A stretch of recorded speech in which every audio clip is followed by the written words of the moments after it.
I still remember the look on Dr. Keen's face. Not angry, not frustrated, something closer to genuinely worried. He leaned forward in that squeaky exam chair, folded his hands on the desk between us, and said, "Thomas, I need you to stop taking those supplements. Immediately. Not reduce them, not rotate them out slowly. Stop them." And my first reaction wasn't relief or fear or even curiosity. It was pure disbelief, because I thought I had been doing everything right. For 4 years before that appointment, I had been religiously taking what I genuinely believed was my natural armor against prostate problems. Every single morning without fail. I had a little plastic pill organizer, the kind men my age joke about, 7 compartments, 1 for each day. Mine had supplements in every slot. I had researched everything.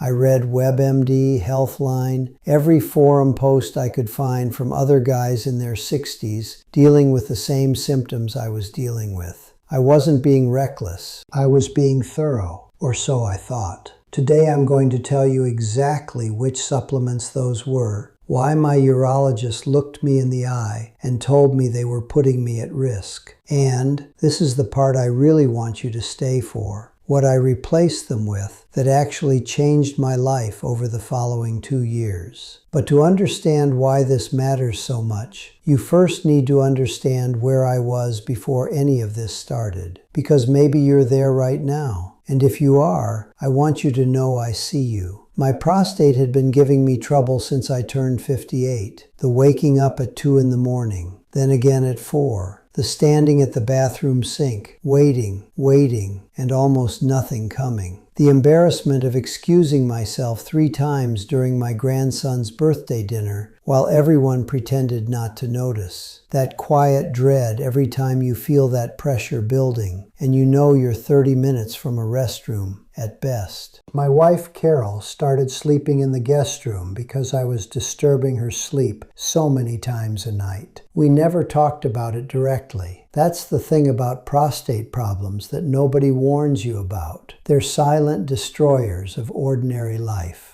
Dr. Keen had been my urologist for about 3 years when that conversation happened. I'd first gone to him at 61 when my GP sat me down and told me my PSA numbers were climbing and we needed to take a closer look. For anyone newer to this conversation, PSA stands for prostate-specific antigen. It's a protein produced by prostate cells, and the level of it in your blood is one of the main tools doctors use to monitor prostate health. A rising PSA can signal inflammation, benign enlargement, or in some cases something more serious. My number had moved from 2.1 to 4.8 in about 14 months. That is a significant jump, and nobody who hears those words from their doctor walks out of that office feeling calm. What nobody prepares you for in that moment is the loneliness of it. Your doctor hands you a pamphlet, uses language that sounds reassuring, but contains phrases that lodge in your brain like splinters. Words like monitoring and watchful waiting and further investigation.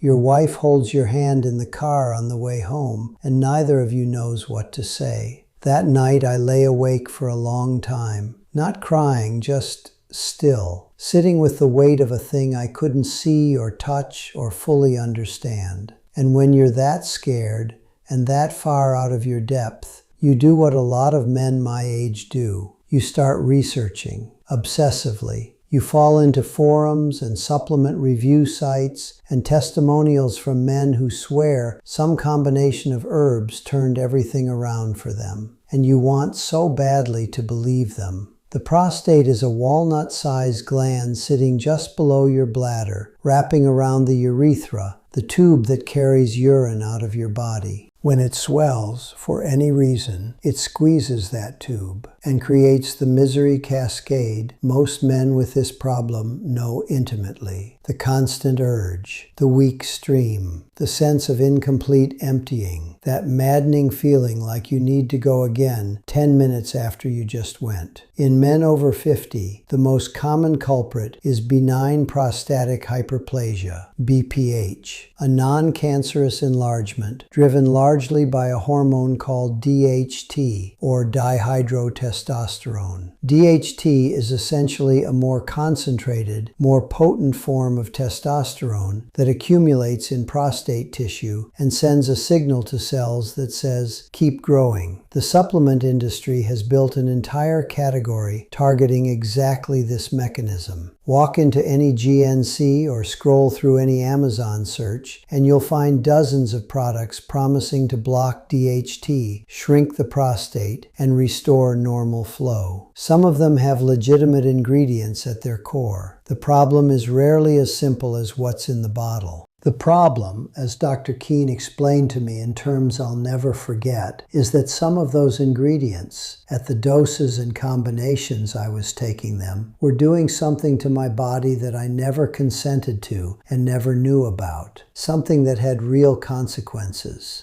And I want to be completely honest with you about what that was, because I think a lot of men watching this may be in the exact same position I was in without realizing it. Let me be clear about who I am before we go any further, because it genuinely matters for how you receive what I'm about to share. I am not a urologist. I don't have a medical degree. I'm a 65-year-old retired high school science teacher from Ohio who spent the better part of 3 years genuinely afraid that something was growing inside him that he couldn't see, feel, or stop. I'm someone who sat in a parking lot outside a urology clinic and stared at the steering wheel for 20 minutes before going in for a biopsy because I wasn't sure I was going to come out of that appointment with my world still intact. I know what that parking lot feels like. I know the exact quality of that fear. I was diagnosed with BPH at 61 with mildly elevated PSA that required close and consistent monitoring. My urologist laid out a range of options: medication, minimally invasive procedures, the possibility of surgery further down the road if things progressed. After long conversations with Dr. Keen and with Carol, and honestly with myself, I chose to pursue a monitored, watchful waiting approach while making serious, aggressive changes to my lifestyle and nutrition. That was my personal decision, made alongside a physician who agreed to partner with me in it. It may not be the right choice for everyone watching this. I want to be direct about that. What I'm sharing today comes from 4 years of deep personal research, from active participation in several online prostate health patient communities, and from countless conversations with both my medical team and other men who've walked this same road. I've spent more hours on Healthline, WebMD, and PubMed than I care to admit to anyone. I've read the studies behind the headlines. I've looked at what the clinical literature actually says versus what the supplement labels claim. I've made mistakes along the way, expensive ones, and as it turned out, potentially dangerous ones. And it's because of those mistakes that I'm here today. My results, once I finally got things right, were real and measurable. Over a period of roughly 22 months after the conversation with Dr. Keen that I'm about to describe, my PSA stabilized and then declined. My nighttime urination dropped from 4 times per night to once, and sometimes 0. My urinary flow improved considerably. I dropped 19 pounds. And more than any number, I stopped waking up every morning already dreading the day. That shift matters more than I can quantify.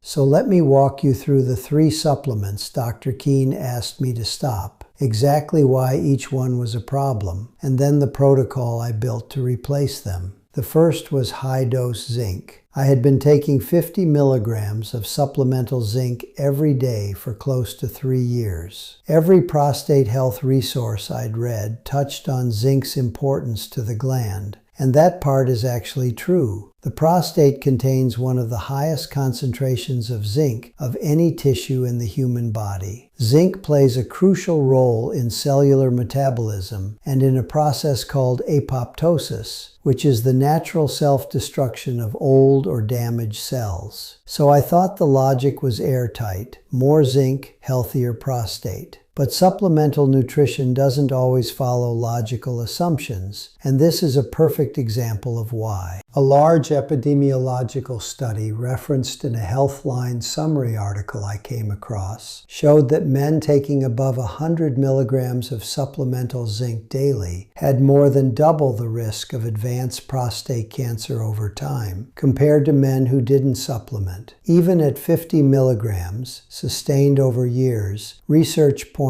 to copper depletion. Zinc and copper compete for absorption, and when you flood the body with one, you crowd out the other, along with immune dysregulation and potential interference with hormonal pathways. Zinc in food is genuinely beneficial: oysters, pumpkin seeds, grass-fed beef. But isolated megadose supplementation is not the same thing as food, and treating them as equivalent was my first serious mistake. The second supplement was harder to hear about, honestly, because I'd been so proud of it. I was taking what was marketed as a testosterone support formula, targeted specifically at men over 50, promising improved energy, mental clarity, physical vitality, libido. It contained DHEA, Tribulus terrestris, and several other compounds with names that sounded sophisticated. I believed I was proactively managing my hormonal health as I aged. Dr. Keen looked at my list, looked at me, and explained very calmly, anything that stimulates or supports testosterone production in a man whose prostate is already under stress also risks elevating DHT, because that conversion, testosterone to dihydrotestosterone, happens automatically through the 5-alpha reductase enzyme. I was essentially feeding the engine I was trying to shut down. My enlarged prostate was being driven in part by DHT accumulation, and I was taking the supplement every morning specifically designed to support the upstream hormone that was converting into the problem. The third one, this is the one that genuinely frightened me. I had been taking a proprietary prostate blend for almost 4 full years. It contained a high-dose, standardized extract of saw palmetto, stinging nettle root, and beta-sitosterol. Each of those ingredients has a legitimate research base. Saw palmetto has been studied more than almost any botanical for prostate health, and moderate doses do appear to have modest effects on 5-alpha reductase activity. The issue wasn't that those ingredients were useless. The issue was what they were doing to my monitoring data without my knowledge. Dr. Keen explained that the blend I was taking, at its concentration and dose, appeared to be suppressing my PSA readout, not by improving the health of my prostate, but by biochemically mimicking the mechanism of drugs like finasteride in a way that lowered the measurement without changing the underlying tissue condition. Over an 18-month period, my PSA had drifted from 4.8 down to 3.2. We both thought initially, that this was progress. My natural protocol was working. And then Dr. Keen asked me to temporarily stop all supplements for 30 days before my next blood test. My PSA came back at 5.6. It had never actually declined. We had been watching a masked number for over a year. I want you to sit with that for a second. 18 months. And I had no idea. The rebuild started from one principle Dr. Keen and I agreed on together: nothing that interferes with monitoring. If I can't see the real data, I cannot make real decisions. Everything downstream from that is noise. The foundation was food, not capsules. I started eating a meaningful portion of cooked tomato products daily: tomato sauce, roasted tomatoes, tomato-based soups, specifically for the lycopene content. Lycopene is a carotenoid that becomes more bioavailable when tomatoes are cooked and eaten with a small amount of fat. A 2018 meta-analysis found that lycopene intake was inversely associated with prostate cancer risk and may play a modest but genuine role in slowing BPH progression. Not lycopene in a blend, lycopene from whole food, where I can control the dose and trust what I'm getting. Cruciferous vegetables, broccoli, Brussels sprouts, cauliflower, went onto my plate every day, not because someone online told me to, but because the sulforaphane in those vegetables supports detoxification pathways that reduce inflammatory burden on prostate tissue. And 3 to 4 cups of green tea became a daily practice for the EGCG catechins that have shown consistent activity in prostate cell research. For targeted supplementation, I switched entirely to single-ingredient products with peer-reviewed evidence behind them at clinically studied doses. Pygeum africanum extract at 100 milligrams daily, used in European urology for decades, with randomized trial data supporting improved urinary flow and reduced nocturia. Quercetin at 500 milligrams twice daily for its documented anti-inflammatory activity, specifically within urological tissue. And ryegrass pollen extract, sold as Cernalton, which has been evaluated in controlled trials with meaningful symptom improvement and, critically, a safety and interaction profile that does not compromise PSA accuracy. The thing that made all of this coherent, the connective tissue of the whole approach, was tracking. Not guessing how I felt, not approximating, actually logging my symptoms, sleep quality, frequency, flow strength, and energy level every single day. I started using an app specifically built for this kind of monitoring, the Tomato app. I'll leave the link in the pinned comment below because it was genuinely one of the most useful tools I found during this whole process. It made the patterns visible. Instead of walking into Dr. Keen's office saying I think things are getting better, I walked in with real data. That shift in the quality of my appointments alone was worth it. 3 months into the clean protocol, I started sleeping through the night. Not every night, but most nights. My PSA on the first unmasked test was 5.1, elevated but now honest. Over the 16 months that followed, it came down to 3.8. My urologist used the words clinically meaningful. I wrote that phrase in my journal the night of that appointment.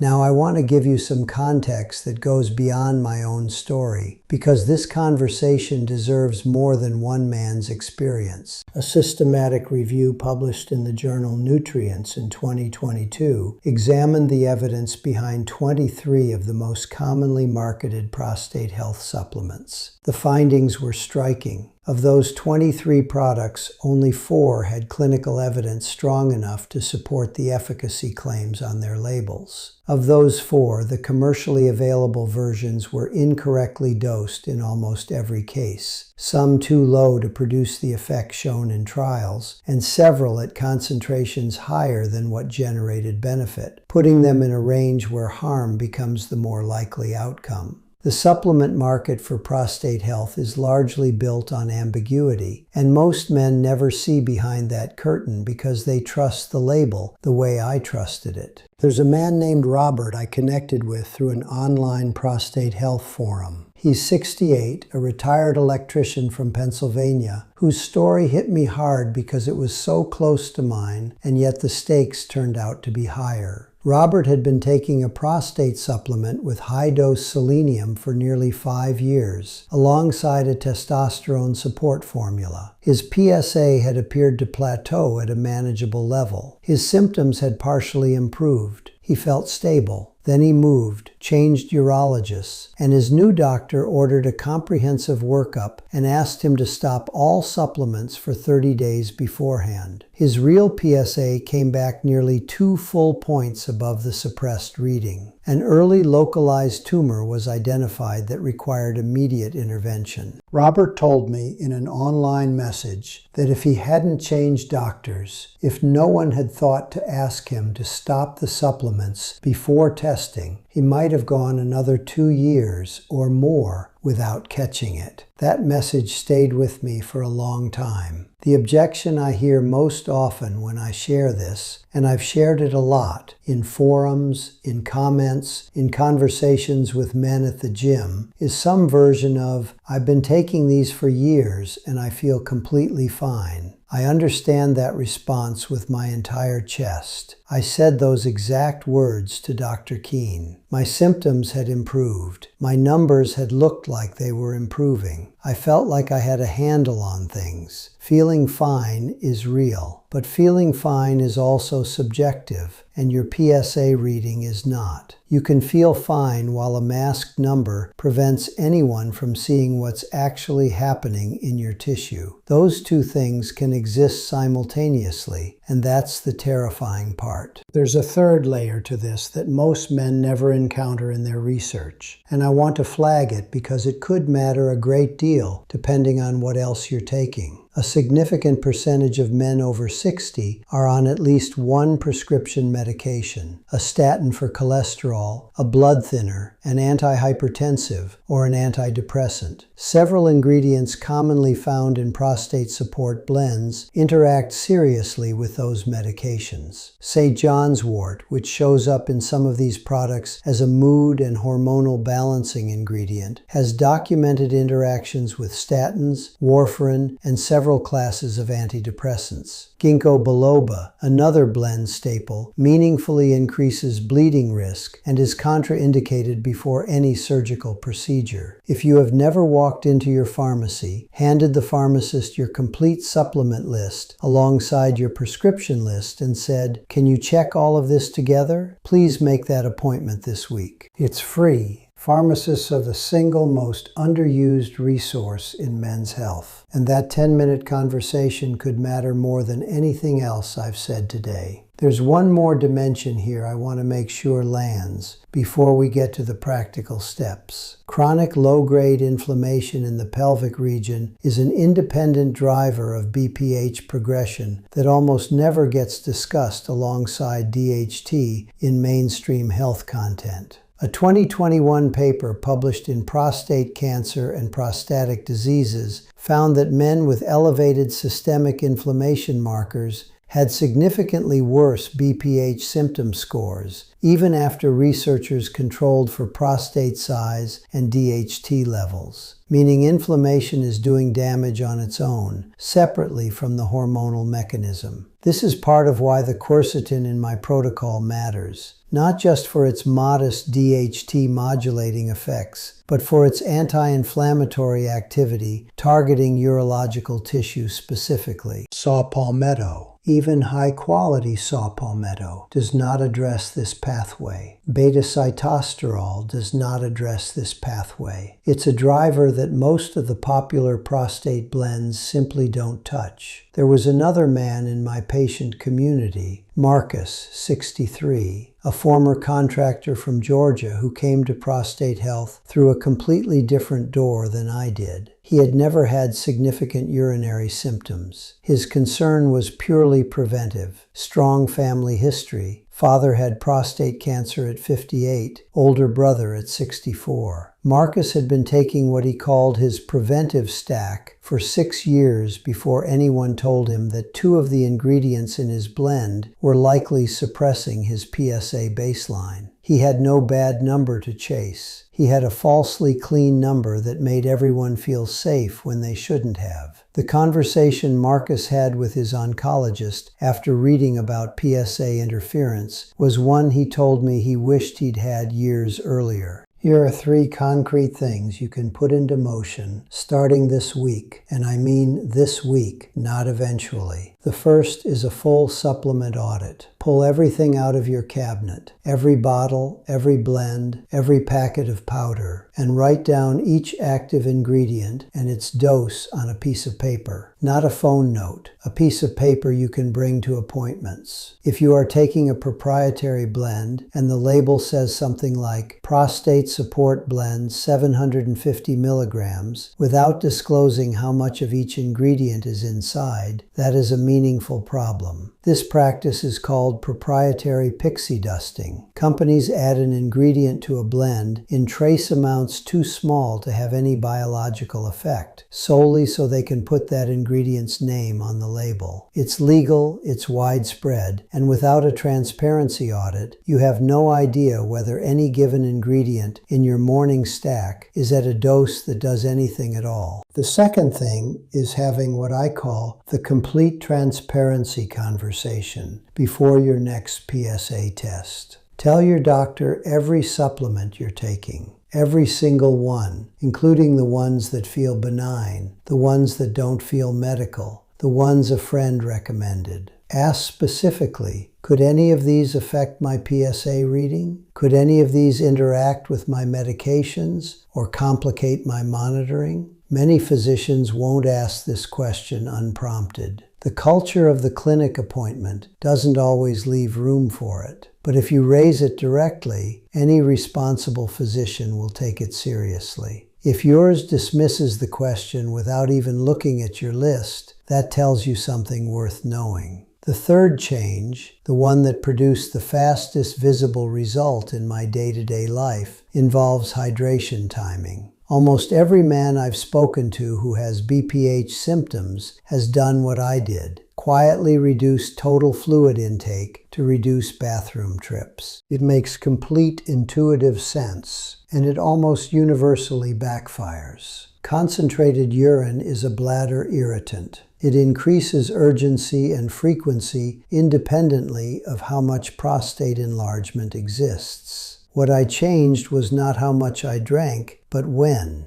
I front-load fluids in the morning and early afternoon. I stop all fluid intake by 7 in the evening. My kidneys process the hydration before I sleep. That single timing change, before I altered one supplement, cut my nighttime bathroom trips roughly in half. It costs nothing. It requires no prescription. You can start it tonight. And one more thing I'll leave you with, because it almost never comes up in these conversations. Pelvic floor tension. Not weakness, tension. Men with chronic BPH-related symptoms often develop what clinicians call a hypertonic pelvic floor, where the muscles of the pelvic region are chronically braced from years of urgency and discomfort. Hypertonic pelvic floor muscles impair bladder emptying and actually worsen the very symptoms they developed in response to. The standard recommendation you'll see online is Kegel exercises, which strengthen the pelvic floor. But in men with hypertonic presentations, strengthening tight muscles makes them tighter and makes symptoms worse. What helped me, after my physiotherapist identified the pattern, was targeted pelvic floor release work, diaphragmatic breathing, specific stretching postures, and learning to consciously relax rather than contract.